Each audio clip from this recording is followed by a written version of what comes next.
ஊழியத்திற்காக, இந்த தொலைக்காட்சி நிகழ்ச்சிகளுக்காக ஜெபிக்கும்படி அன்பை கேட்கிறேன். ஒரு நாளும் உங்களுக்காக நாங்கள் ஜெபிக்கிறோம். எங்களுக்காக ஜெபித்து கேட்டுக்கொண்ட அத்தனை பேருக்காகவும் ஜெபிக்கிறோம். தேவன் தாமே உங்களுடைய குறைவுகளையும் உங்கள் தேவைகளையும் நிறைவாக்குவாராக. இந்த நாளின் செய்தி யோவான் சுவிசேஷம் 21ஆம் அதிகாரத்தை மையமாய் கொண்டது. நீங்கள் பலமுறை இதை படித்திருக்கலாம். இந்த நாளின் செய்தி என்னவென்றால், விழுந்து போனவனை தூக்கிவிடும் ஆண்டவர். ஆங்கிலத்திலே the friend of the fallen, விழுந்து போனவனை தூக்கிவிடுகிற ஒரு நண்பர், the friend of the fallen. அதாவது இந்த நாட்களிலே தோல்வி இல்லாதவர்கள் யாருமே இல்லை. எல்லாருக்கும் ஏதோ ஒரு தோல்வி இருக்கிறது. ஆன்மீகத்திலே, பொருளாதாரத்திலே, ஊழியங்களிலே ஏதோ ஒரு தோல்வி. there are some failure. ஆனால் தோல்வி என்பது முடிவானதல்ல.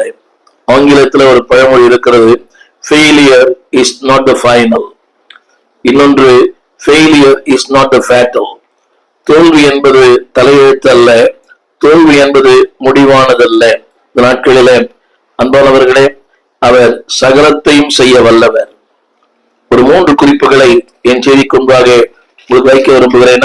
ஃபெயிலியர், இரண்டாவது குறிப்பு ஃப்ரெண்ட், மூன்றாவது குறிப்பு ஃபுல்னஸ், நான்காவது குறிப்பு ஃபியூச்சர். முதல் குறிப்பு ஃபெயிலியர். இது எல்லாருடைய வாழ்க்கையில வந்து போகிறது. தோல்வி இல்லாத மனிதர்களே இல்லை. எல்லாருடைய வாழ்க்கையில, நீண்ட காலம் ஊழியத்தில் இருக்கிற பலருடைய வாழ்க்கையிலும் தோல்விகள் இருக்கிறது. எல்லா மிகப்பெரிய ஜாம்பவான்கள், ஊழியத்தில் வளர்ந்தவர்கள், அவருடைய வாழ்க்கையிலேயும் சில தோல்விகள் உண்டு. ஆனால் தோல்விகளை ஆண்டவர் வெற்றியாய் மாற்றி வருவர். இந்த உலகத்தில தோல்வி அடைந்த ஒருவனை யாரும் மதிப்பதில்லை. ஒரு தோல்வி ஏற்படுமானால் அவர் இருக்கிற விலாசம் தெரியாது, அவர் யாரும் தேடி வருவதில்லை.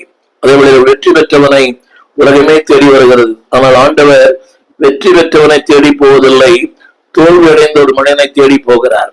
அதான் நாளிலே செய்தி. என் அன்பான தேவ பிள்ளைகளே, இந்த யோவான் 21ஆம் அதிகாரம் திருமறையிலே ஒரு முக்கியமான அதிகாரம்.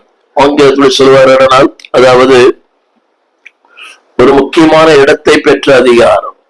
எல்லாருடைய வாழ்க்கையும் நினைக்கிறாங்க, ஒரு சின்ன தோல்வி வரும்போது இவர் முடிந்து விட்டார். இல்லை, அதனால நீங்கள் எங்கே முடிக்கிறீர்களோ அங்கே தேவன் ஆரம்பிக்கிறார். where man ends there God starts. நீங்க சொல்லலாம், என் கதை முடியும் நேரம். இல்லை, உங்கள் கதையை ஆண்டவர் ஒரு சரித்திரமாய் மாற்றுவார். இத்தனை